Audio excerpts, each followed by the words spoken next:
Despite storms and hand-building his home, he has spent decades mastering a life few others would dare try. Behind Eustace Conway's outstanding life is a story that his family struggles to discuss without tearing down. Conway's life has been profoundly impacted by grief, wilderness suffering, and the ongoing struggle for Turtle Island. After decades of independence, his family worries about a potential challenge in the wilderness that may exceed his endurance. The man who defied modern existence. Eustace Conway exemplifies a man who prioritized the primitive over the convenient, not as a gimmick, but as a lifestyle choice. His decision influenced all he did, how he traveled, studied, and created a space for others to learn from the earth. The wilderness characterized him, but it also presented a challenge unprepared for by any guidebook. An unexpected difficulty left his family rattled and raised questions about the cost of life outside modern civilization. On September 15, 1961, Eustace Robinson Conway IV was born in Columbia, South Carolina, into a family that valued education. Eustace was more interested in the outdoors than in classrooms. As a child, he explored the world by touching, walking, and pushing his limits. By age 12, he had taken a risk that most adults would avoid. After packing a modest suitcase, he walked into the highlands and spent a week alone. 5 years later, at 17, he left his family home and moved into a homemade hut in the woods. He lived there for 17 winters. These years laid the groundwork for his modest, natural lifestyle. Despite living in this fashion, he earned degrees in anthropology and English from Appalachian State University. However, his knowledge did not alter his lifestyle. Instead, it enhanced his understanding of people, cultures, and communication. Once out of college, Conway transformed the wilderness into a path. At 18, he canoed 1,000 m down the Mississippi River. Later, he traveled the Appalachian Trail from Georgia to Maine, covering around 2,000 m. Later, he kayaked the southern coast of Alaska, enduring freezing water, swells, and icebergs. He continued his journey. Over 5,000 miles were backpacked over North America, Central America, Australia, New Zealand, and Europe. He lived among Aboriginal tribes and learned their skills and traditions firsthand. Every aspect of his life matched his travels. His garments were constructed from buckskin, made his own tools that he hunted, gathered, erected shelters, and cooked according to traditional methods. His experiences merged to create Turtle Island Preserve in Boone, North Carolina. The preserve, located on 1,000 acres of forest, offered a chance for people to master traditional skills that were fading from modern life. Here, kids learned to chop wood, make fires, care for animals, and live simply. As Turtle Island grew, so did Conway's reputation. Elizabeth Gilbert's 2002 book, The Last American Man, introduced him to new audiences. After appearing on This American Life, he gained recognition through the History Channel's Mountain Men.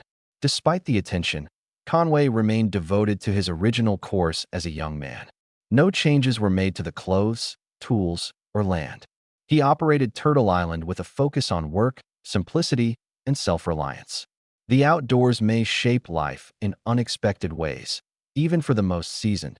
Being far from town requires self-reliance for everything. Whether it's normal work or emergency, difficulties might arise unexpectedly across thousands of acres. Variable weather can occur in minutes. Injuries might become severe rapidly. With 8 miles away, even tiny moments can be challenging. Conway understood this better than anybody else. He traveled extensively across rivers, mountains, and beaches where mistakes may be costly. Despite his rough life, Conway faced significant obstacles.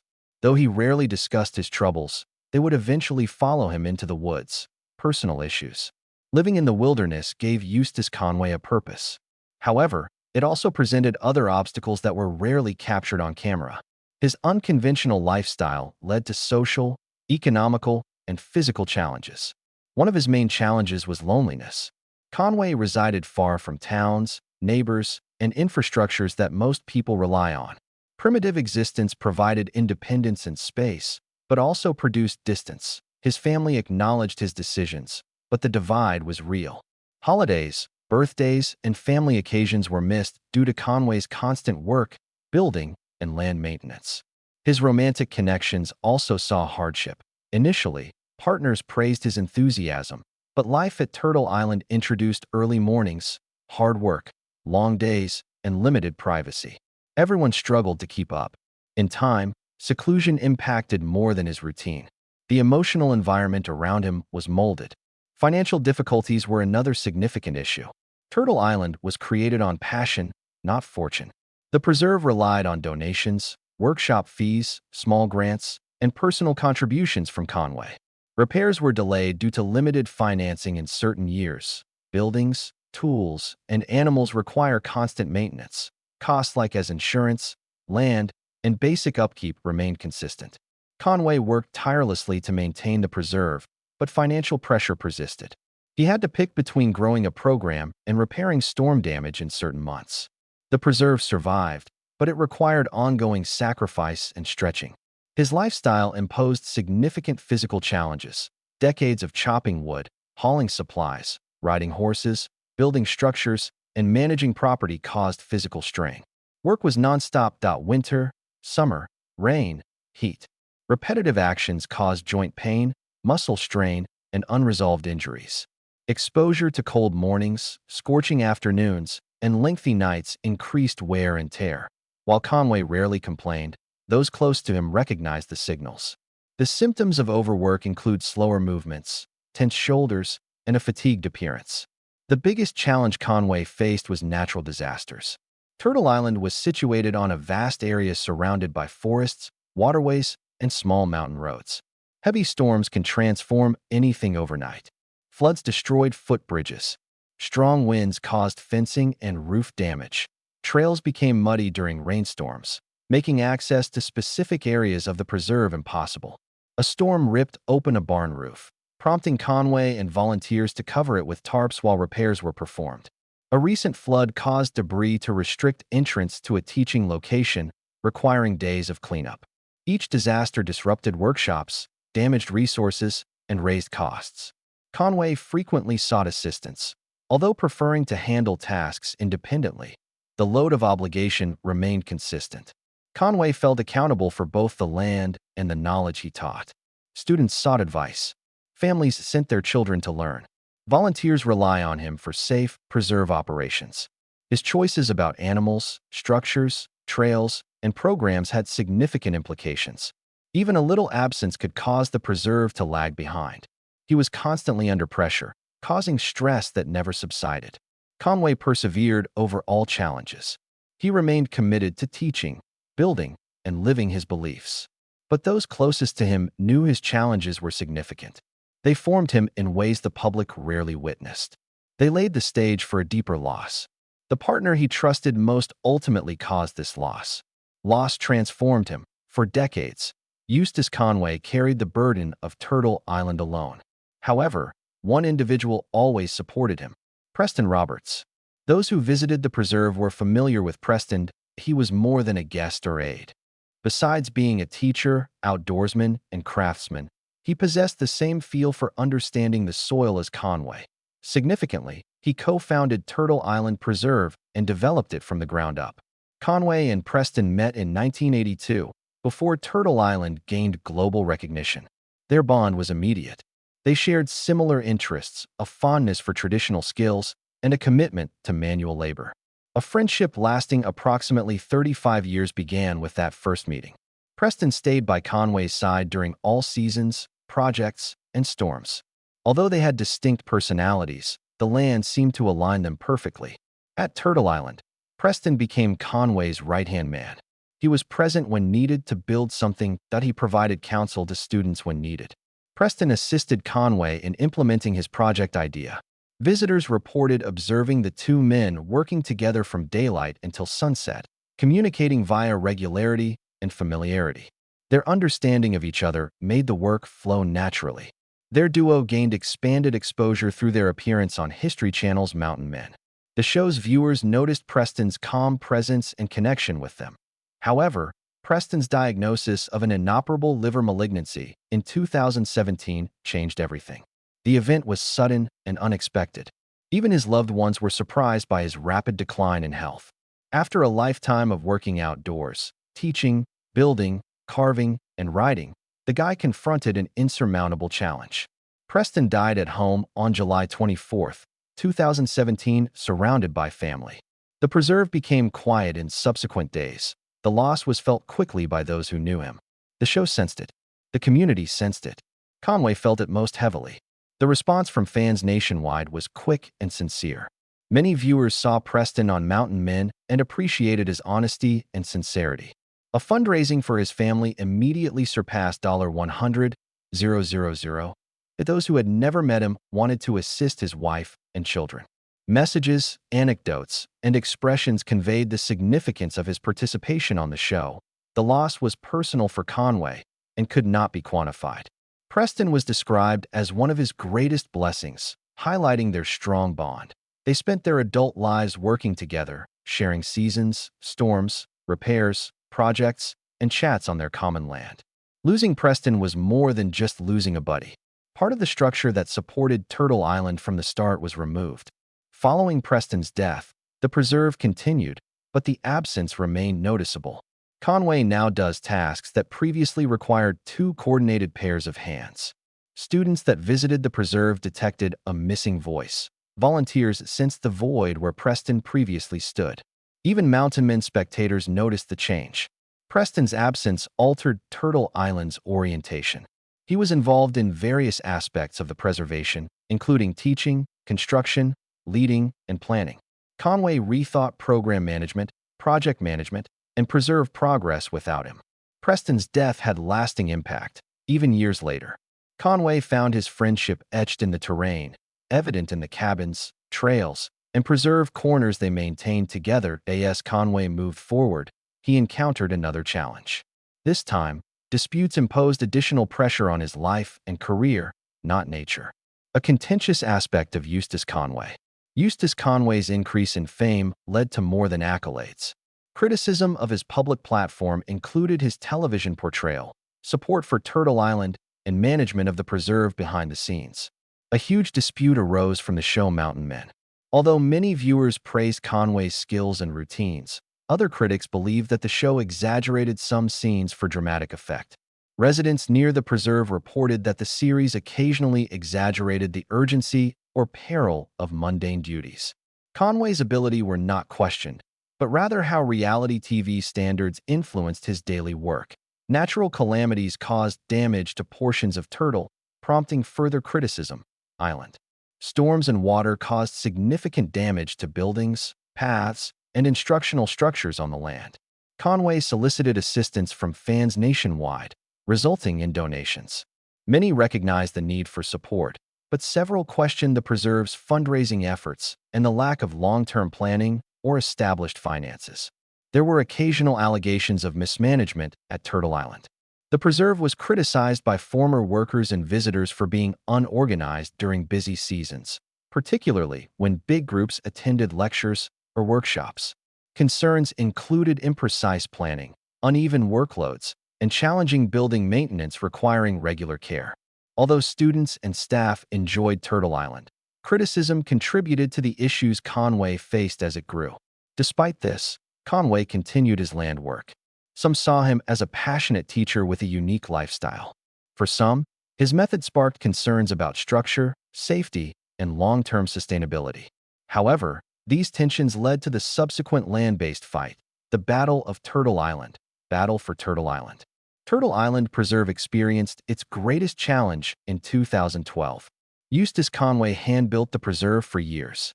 From cabins to teaching shelters, outdoor kitchens, tool sheds, barns, and gathering areas. Most were built using local lumber and traditional joinery techniques, reflecting the rustic lifestyle he taught. Visitors recognized these structures as part of Turtle Island's identity. County officials had a different perspective. Watauga County officials arrived at Turtle Island in September 2012 with a search warrant. The inspection crew examined approximately 24 structures individually while traversing the preserve. The team inspected water lines, drainage, roofing, distances, and documented construction details. Many buildings were constructed using raw logs, salvaged materials, and natural designs that did not comply with construction rules. While Conway saw it as useful and historically inspired, the county deemed it non-compliant. The inspection was thorough and rigorous. The study explored teaching kitchens. Sleeping spaces were assessed. Hand-built cabins were compared to modern housing and business standards. Officials documented transgressions using photos, reports, and lists. Conway watched as they inspected his structures, which he had erected over years of labor. After the inspection, it became apparent that the county viewed the preserve as a facility selling housing and activities without following county regulations, rather than a basic education center. The effects were swift. Turtle Island was ordered to stop housing, meals, workshops, and educational programs in October 2012. The restriction was not partial. The order halted the preserve's main purpose. Students couldn't attend. Volunteers were unable to stay. Decade-long programs were abruptly halted. Conway was informed that guests could not sleep in any structures on the preserve and could not be fed meals. The shutdown severely impacted Conway's work. Turtle Island was constructed slowly, season by season, using simple methods that aligned with his teachings. The county now required permits, engineering drawings, plumbing standards, septic systems, and safety modifications that did not align with the preserve's objective. This command seems to attempt to transform Turtle Island into something it was never meant to be. Conway addressed the issue with force. He criticized the shutdown as a human rights infringement, claiming the government was erasing a valid way of life and education. That he stated that ancient structures should not be assessed by modern housing codes, and that the preserve focuses on teaching rather than commercial lodging. He viewed the inspection as a threat to cultural customs, historical knowledge, and personal freedom. He believed the preserve was being punished for being unique. The community suffered equally from the shutdown. Supporters who had visited Turtle Island for years were shocked. The volunteers who built the structures felt a personal connection to the land. Families planning annual visits were surprised when the preserve closed. Many criticized the county's decision as unwarranted and overly harsh, given Turtle Island has been operating successfully for years. Petitions circulated quickly. Supporters contacted officials through letters, meetings, and outreach. Local newspapers covered the story. Support was expressed by outdoor organizations, homesteading communities, and primitive skills groups. In the aftermath of the closure, media coverage favored Conway, portraying the preserve as imperiled by unsuitable restrictions. As pressure grew, lawmakers intervened. The North Carolina Assembly assessed the circumstances and primitive camp categorization during the discussion. After deliberation, House Bill 774 was introduced.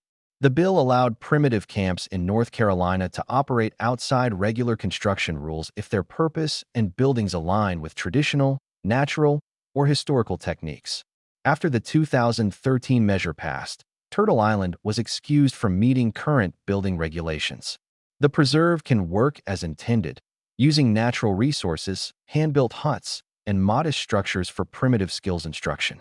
The legislature recognized that Turtle Island requires distinct expectations from typical properties.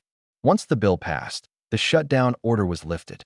Turtle Island reopened and programs resumed. Students returned to the land. Volunteers returned to assist with rebuilding devastated regions. Conway returned to teaching with the same tempo and attention as before across the property. The battle lasted months, but the preserve remained. Conway's experience reminded him of the preserve's vulnerability to disruption. How many people supported his vision and how precarious the balance between his vision and the regulations was. After Turtle Island reopened, the conflict ended on paper but not at home. Conway's family had a painful concern. The parents feared for their son, and it wasn't due to county paperwork. Why his family is concerned. Eustace Conway's loved ones seen him living a life few others choose for years. Dr. Eustace Conway III and Karen Conway, his parents, instilled a culture of learning, discipline, and strong ideas in their home. They encouraged his early interest in nature and hoped he would remain linked to the world outside the woods. At 17, he moved into a tent and totally embraced primitive living, which was seen as part of his progress. However, they did not anticipate his remaining in that realm for life. Martha, Judson, and Walton, Conway's siblings, noticed a growing estrangement from their brother. They shared rooms and childhood routines while growing up together. The course diverged when Eustace picked the mountains as his permanent residence. They visited Turtle Island, encouraged his work, and praised his skills. However, Each visit highlighted the changes in his life. He spent his time outdoors working, educating, fixing, and planning for the following season. Family events often occurred without him. Despite occasional phone calls and challenging plans, the distance increased naturally due to his lifestyle choices, not conflict. The isolation extends beyond physical distance. Conway has no known spouse or children and has never married. Over time, he gained partners who valued his expertise and dedication to the land. Long-term relationships were challenging to maintain. At Turtle Island, early starts, physical labor, unpredictable weather, and little separation between work and personal time were common. Due to little privacy, most partners felt the lifestyle needed too much sacrifice to maintain. Conway acknowledged the hurdles but remained committed to his beliefs. The wildness was prioritized and everything else was arranged around it. His dedication to Turtle Island and primitive living influenced many aspects of his life. Managing the preserve required regular attention, including animal feeding, structure repairs, firewood cutting, student guidance, and emergency situations. Conway hand-built the preserve. Due to this, he felt accountable for every aspect. His labors seemed never-ending, and taking a break felt inappropriate. Although his family valued his dedication, they recognized that it limited possibilities for companionship, rest, and connection outside the land. Over time, his parents expressed their concerns openly. They aimed to provide him with a safe, contemporary housing and support to prevent isolation-related hazards. They feared injuries, storms, accidents, and the daily risks of living distant from services. They recognized his potential, but it does not eliminate risk. As others aged comfortably, their son aged in the woods, lifting big beams, climbing ladders, working in terrible weather, and pushing his body year after year. The grief stemmed from the concern that the woods would eventually take more than it provided. His siblings shared his views about Conway's life choices. Many respected his bravery and independence, but were concerned about the cost. He donated a significant amount to Turtle Island and kept little for himself. They observed his lifestyle, causing emotional estrangement. Visits were brief. Conversations centered on employment. Plans were based on weather, seasons, and duties. They took delight in his creations, but they also experienced the loss of connectedness that most families take for granted. People outside the family also observed the disconnect. Conway's reputation for being distant stemmed from his lifestyle. His daily routine adjusted to the rhythms of sunlight, temperature, and seasons centered on the earth. He had distinct movements, speech, and reactions compared to current individuals. Working in the forest for decades transformed him. The wilderness became more than home. His world was best understood. He intuitively read weather trends. He noticed land shifts like others do traffic or noise. His close relationship with animals, seasons, and natural cycles influenced his conduct. He deviated from his family's course as he immersed himself in this lifestyle. He seamlessly integrated into his surroundings, appearing natural to him but odd to observers. Conway believes that modern society is flawed and that forest living is the only real way to exist. He feels that people have forgotten the value of basic skills, actual work, and physical labor. During an interview, he stated, "I have all the necessities for survival. I manually build my own shelter and source my own food. I actively choose to maintain traditional values and methods from a young age. I aim to enjoy myself, and I do." Turtle Island serves as an education facility. I share this with others and offer an example for participation. Although his family understands his perspective, seeing him characterize society in this way highlights their growing distance. The emotional impact on his family was significant. They observed his injuries, tiredness from long days, and emotional strain from years of conflicts, losses, and ongoing responsibilities. They saw he typically stood alone, even among students or visitors. However, they knew he would never leave the wilderness, despite the challenges and pressure on the preserve. What do you think about Eustace Conway's lifestyle? Would you try it? Please leave your responses in the comments below. If you love the video, please click the next one on your screen.